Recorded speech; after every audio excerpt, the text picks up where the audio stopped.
Bom Bom dia, dia, Igreja Igreja Batista Batista de de Caldas Caldas da da Rainha. Rainha. Bom dia. Bom dia, Igreja Batista de Caldas da Rainha. Bom dia, Igreja Batista de Caldas da Rainha. Igreja Batista das Caldas da Igreja Rainha. Batista de Caldas da Rainha. Bom dia, bom dia. Que seja um dia de alegria para todos. Abraços, abraços. Como é bom nós ouvirmos estes bons dias, não é? Depois de tanto tempo atrás das máscaras, voltar a vermos a cara uns dos outros, com certeza é motivo de alegria. Somos uma igreja que, embora estejamos afastadas neste momento fisicamente, continuamos unidas pelo mesmo Espírito. Unidos para adorar o Senhor. É a razão deste tempo, adorarmos o nosso Deus. E como a igreja centrada em Cristo que nós somos, nós hoje queremos relembrar um dos encontros mais marcantes da história da humanidade. Um encontro que aconteceu quando Jesus apareceu ao judeu que mais odiava Jesus, Saulo de Tarso. Eu não consigo pensar num encontro que tivesse sido mais impactante.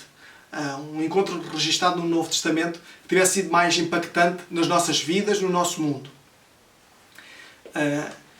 Tal como cada um de nós, Saulo tinha uma história. Saulo era uma pessoa bem instruída, de famílias com algum peso, embora não sendo uma família romana, por causa do peso que tinha, conseguiram a cidadania romana.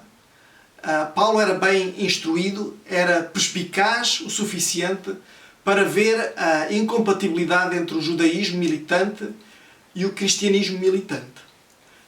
Ou o judaísmo estava certo e o cristianismo era então uma apostasia, ou o cristianismo estava certo e o judaísmo estava obsoleto. E as crenças de Saulo, a sua formação, levavam a um confronto brutal com os cristãos. E ele concluiu, a partir da sua história até então, e com base na sua crença, que Jesus era um blasfemador e que o cristianismo, por consequência, era uma seita. Tal como cada um de nós, Saulo tinha uma história. Saulo era de uma família com algum estatuto, que apesar de não ser romano de nascença, o seu pai tinha conseguido a cidadania romana. Isto mostra algum estatuto da parte da família. Era uma pessoa instruída, Saulo, e ele era perspicaz o suficiente para ver a incompatibilidade entre um judaísmo militante e um cristianismo militante. Ou o judaísmo estava certo e o cristianismo era então uma apostasia, ou o cristianismo estava certo e o judaísmo estava então obsoleto. As crenças e a formação de Saulo levaram-no a este confronto frontal, brutal, com os cristãos. E ele concluiu, a partir da sua história, a partir da sua crença, que Jesus era um blasfemador. E, portanto, o cristianismo seria uma seita. E, como para Paulo Jesus estava morto, nada podia fazer contra ele. Mas contra o cristianismo era outra coisa. E quanto mais depressa o cristianismo fosse erradicado, então melhor para todos. Agora, não é estranho que Saulo chegue a esta conclusão. Vejam que Jesus não só afirmou ser o Messias de Israel, mas afirmou que ele era o Filho de Deus. E mesmo assim, ele morreu numa cruz romana. E lembrando nós do que diz o Antigo Testamento, aquela passagem que diz: maldito todo aquele que seja pendurado no madeiro. Então Jesus foi pendurado na cruz, nesse madeiro, e portanto teria sido amaldiçoado por Deus. Logo, não poderia ser o Filho de Deus. Era esta a lógica do pensamento de Saulo. Então, para Saulo, Jesus era um blasfemador, e quanto mais depressa este culto que o adorava fosse erradicado, mais cedo o judaísmo e o mundo seriam limpos desta terrível heresia. E é este o entendimento de Saulo. E Saulo dedicava-se então a se livrar da igreja e fazia por meio de perseguição e até de morte.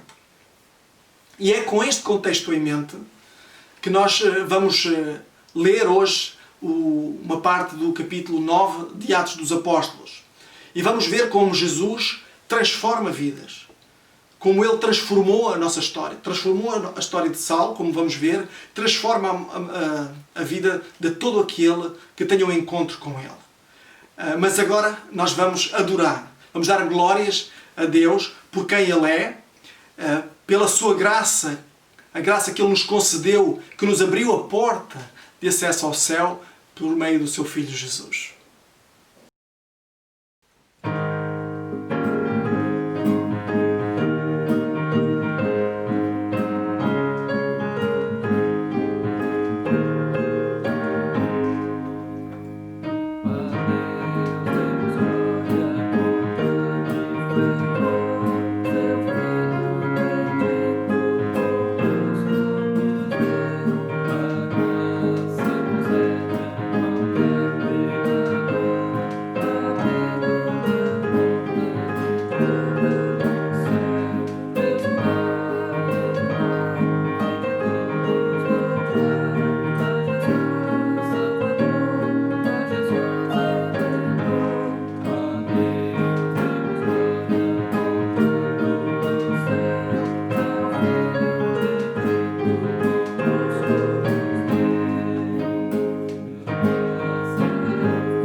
O cântico dizia: e quem, pois, confia em Jesus Salvador, vai vê-lo exaltado na glória dos céus.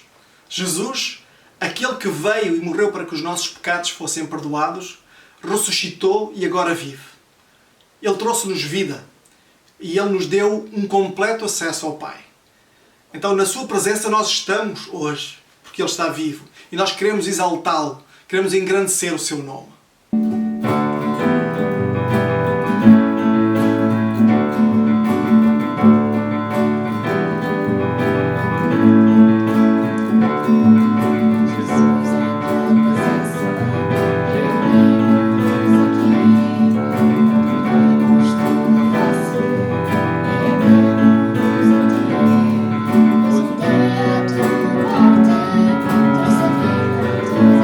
Todas as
Romanos 5, 8 a 11. Mas Deus prova seu amor para connosco ao ter Cristo morrido por nós, quando ainda éramos pecadores. Assim, agora justificados pelo seu sangue, muito mais ainda seremos por ele salvos da ira.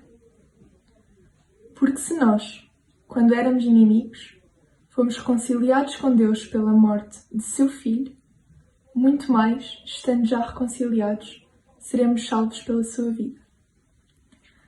E não somente isso, mas também nos gloriamos em Deus por meio de nosso Senhor Jesus Cristo, pelo qual recebemos agora a reconciliação. Que maravilha! Por Jesus nós temos reconciliação com Deus. Por Jesus nós somos salvos, pois Ele tem o poder para salvar e nada nem ninguém nos pode nos separar do amor de Jesus, do amor de Deus que há em Cristo Jesus, nosso Senhor. Todos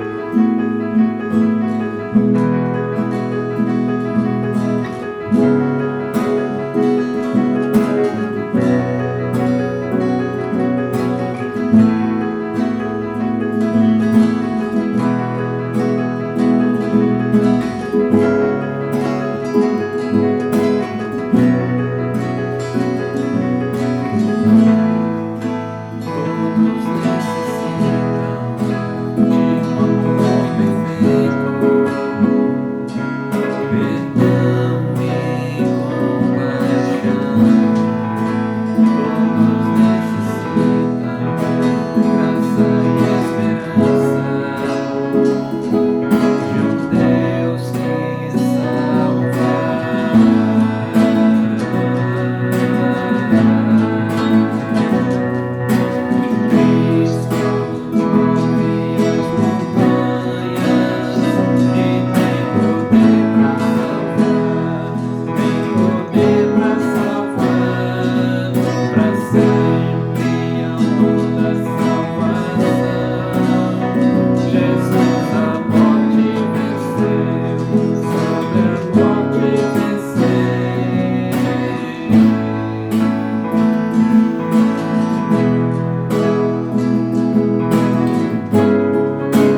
Todas as histórias têm um princípio, um meio e um fim. E embora Saulo tivesse a ser terrível para os cristãos, a sua história estava prestes a começar, como nós lemos aqui no texto. Ele, com a autoridade que as cartas que levava lhe davam, ele segue para Damasco, e enquanto ele seguia pelo caminho, com certeza na sua mente ia pensando como iria levar a cabo o plano dele de perseguir os cristãos, como é que iria acabar com eles. Será que ele em Damasco iria encontrar outras pessoas que se juntassem a ele até que fizessem aquilo que ele não precisasse fazer com as mãos, se fosse preciso fazer algum mal aos cristãos? Será que bastaria prendê-los e castigá-los? Será que seria necessário matá-los? E quando ele está nestes pensamentos, no caminho, algo diferente acontece. E Deus age na história de Saulo. Deus inicia esta história de Saulo com ele, com Deus. Como nós ouvimos na leitura do texto, quando Saulo ia no caminho, ele é rodeado de uma luz resplandecente, ele cai por terra e ouve esta voz que diz: Saulo, Saulo, porque me persegues? E ele pergunta a essa voz: quem és tu? E a voz responde: eu sou Jesus a quem tu persegues. E dá-lhe uma instrução: levanta-te, vai à cidade e lá te será dito o que has de fazer. E então Saulo levanta-se e, sem conseguir ver, cego, temporariamente cego, ele é levado pela mão por aqueles que o acompanhavam e é conduzido até Damasco. E ali ele ficou 3 dias, diz o texto, sem conseguir ver, sem comer e sem beber também.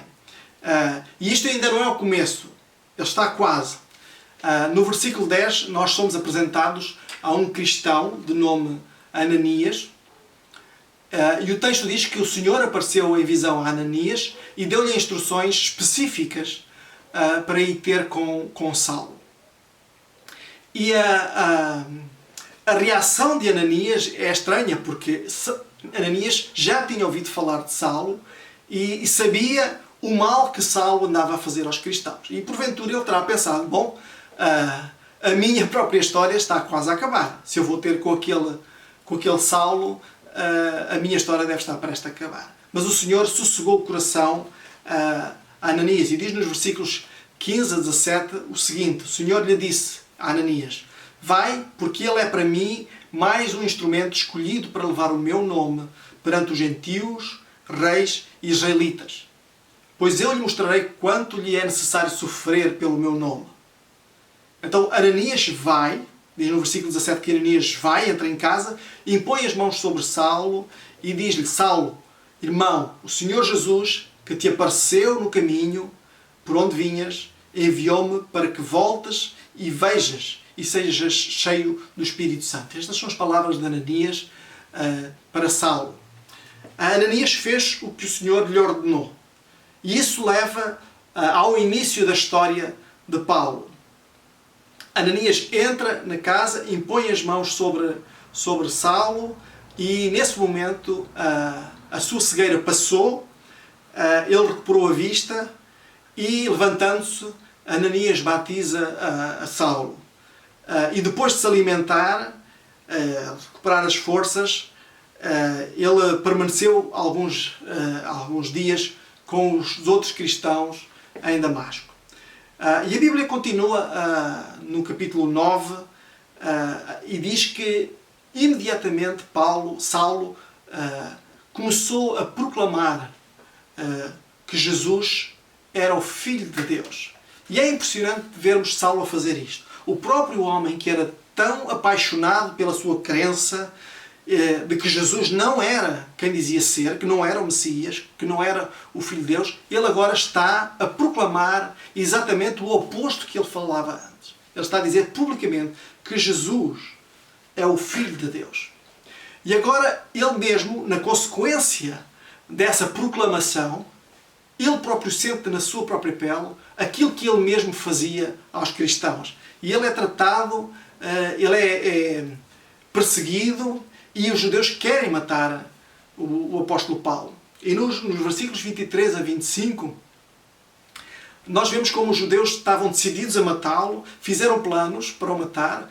Saulo apercebe-se desses planos e, com a ajuda dos discípulos de Damasco, ele é colocado dentro de uma cesta e descido para fora da cidade pelo muro para escapar à fúria dos judeus que queriam matar Saulo. E é interessante que aquele homem que era capaz de enfrentar outros para os matar, agora tem uma postura muito mais humilde, muito mais dependente. Este foi o início da compreensão de Saulo sobre a humildade. Já não agindo por conta própria, pela sua força, mas sendo guiado pelo Espírito, na dependência do Espírito, em circunstâncias tão terríveis como estas. Se nós continuássemos a ler em Atos e continuássemos depois a ler o versículo 26, nós perderíamos aqui uma parte importante. É que entre o versículo 25 e o versículo 26 passam-se alguns anos. Todos os versículos que nós temos estado a ler em Atos são relatados por Lucas, e Lucas relata a história de Paulo, mas eu queria que nós pensássemos agora num outro texto, as palavras do próprio apóstolo Paulo, quando escreve à igreja da Galácia.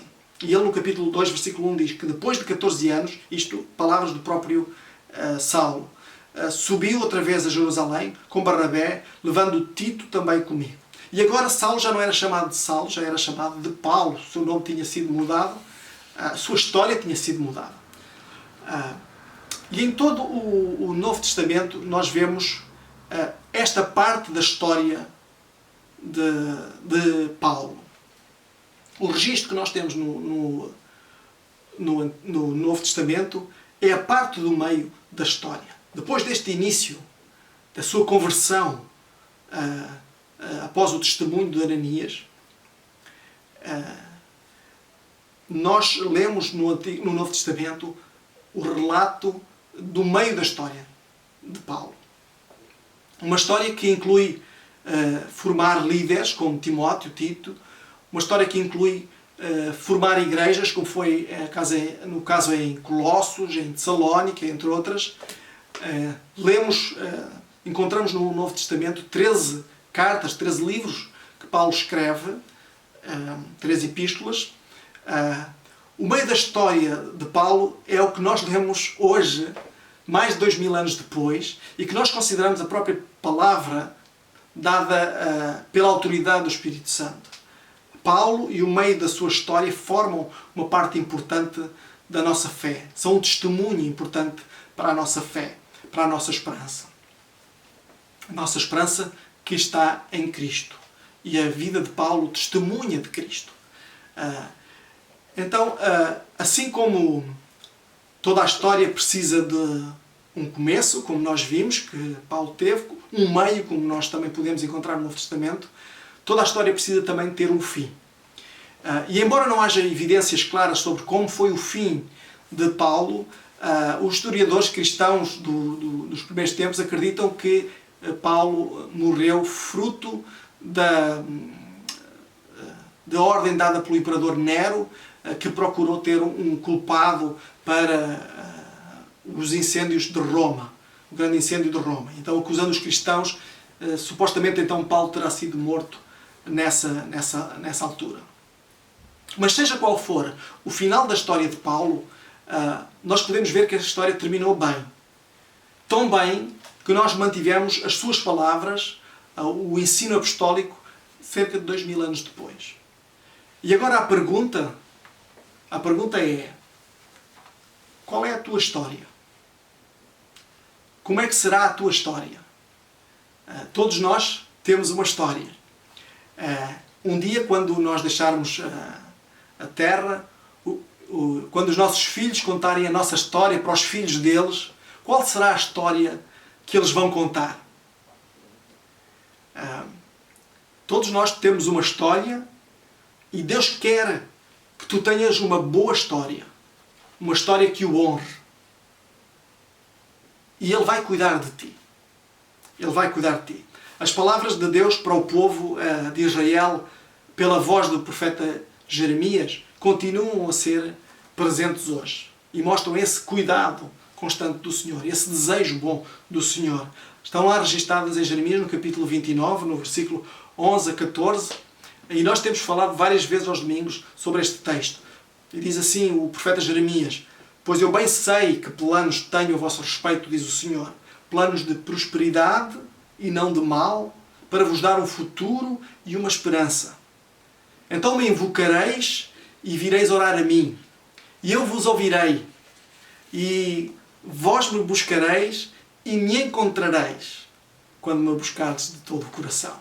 E eu deixarei ser encontrado por vós, diz o Senhor, e mudarei o vosso destino. Mudarei a vossa história. Mudará a minha história, mudará a tua história. Deus quer que tu tenhas uma boa história. Uma história que o honre. E por isso é importante que tenhas um bom começo. Um começo certo. E a tua história deve começar em Deus. Deve começar com Deus.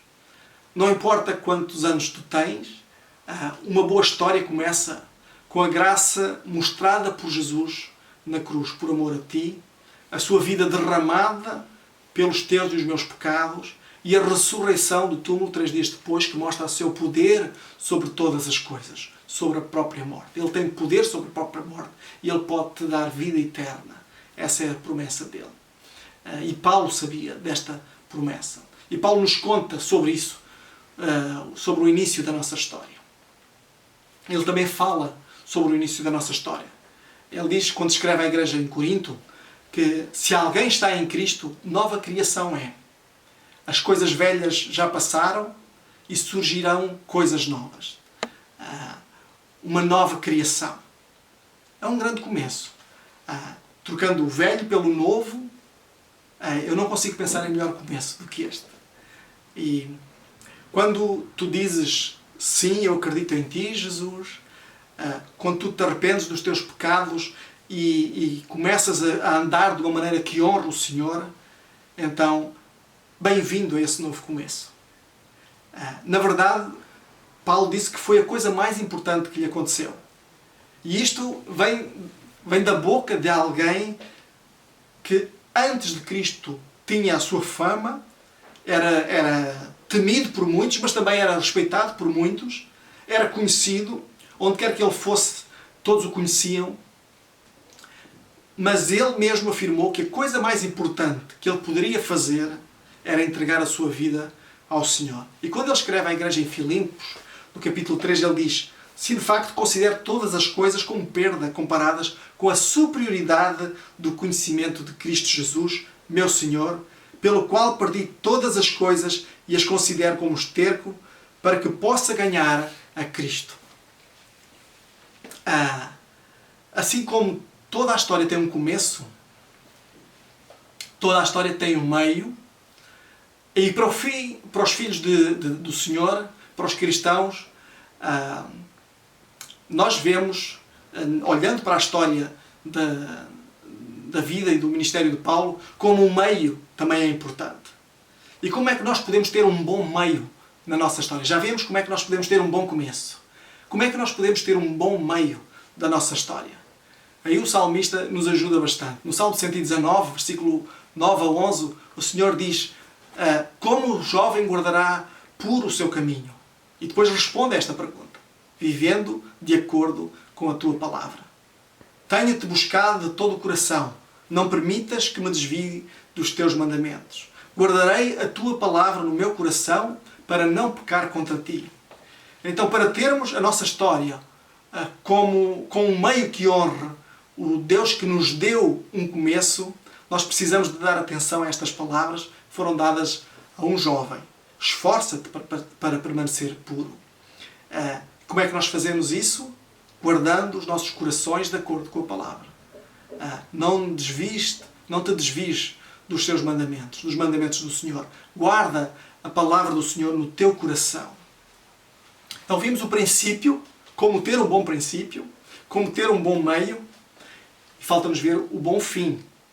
Como é o bom fim? Quando eu penso no fim da minha vida, eu não penso no meu corpo físico aqui, mas para aquele momento em que eu vou estar com o Senhor, na presença dele. E será um momento de recompensa ou de repreensão. E eu creio, pelo o bom começo, a vida aceite, a vida de Deus aceite por mim, eu creio que será de recompensa. A Bíblia assim nos ensina. Para mim será o fim da minha história aqui na Terra, mas não será o fim da minha história na eternidade. A história continua. Como é que vai ser o nosso fim?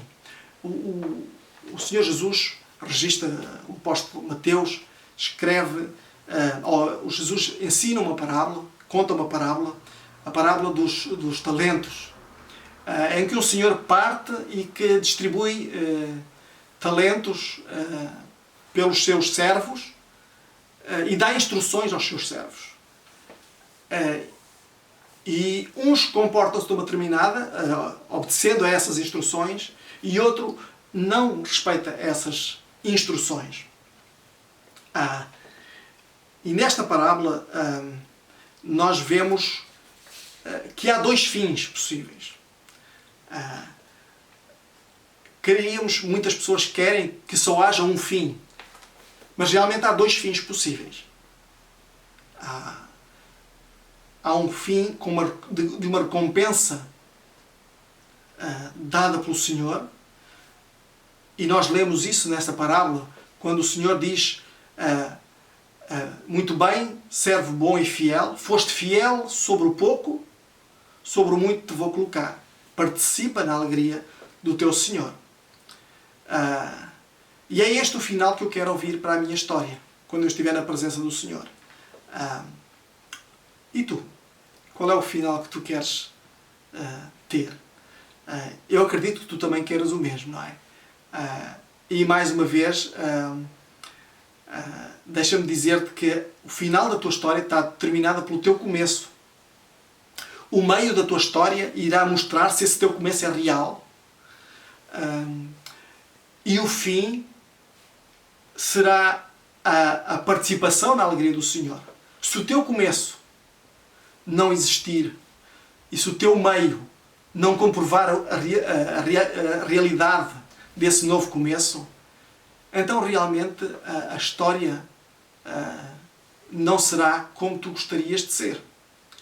Mas Deus está-te a dar essa oportunidade. Só depende de tu aceitares essa oportunidade. Então a minha oração é que cada um de nós possa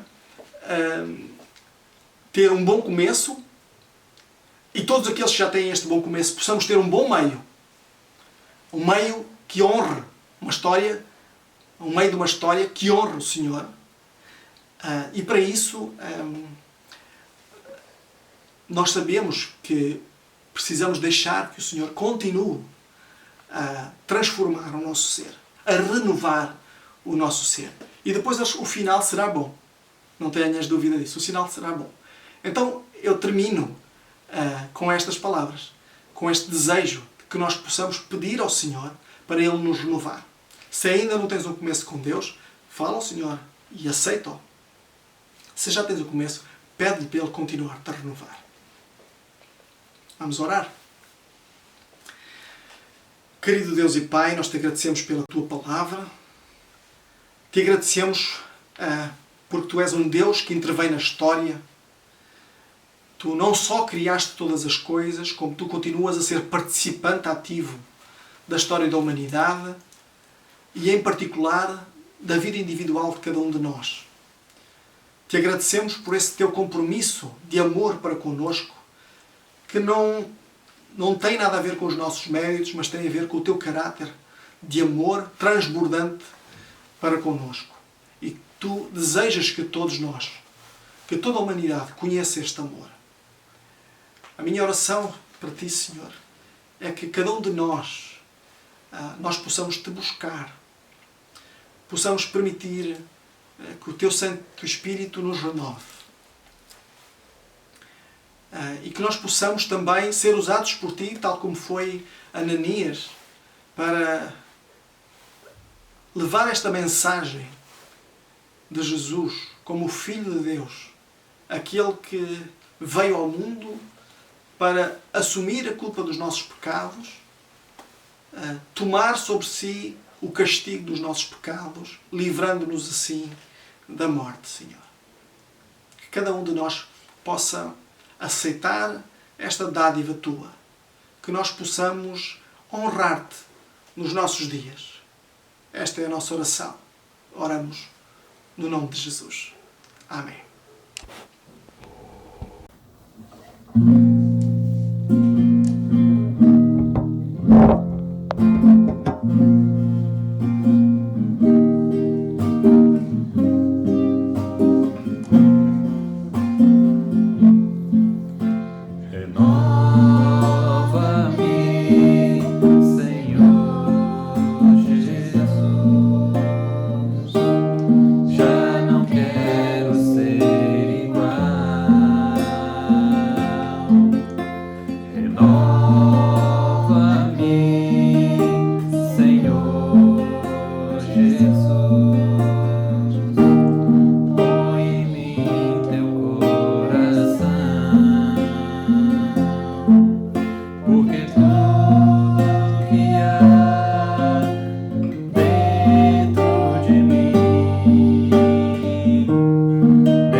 Então a todos, uma continuação de um bom domingo. Que o Senhor vos abençoe.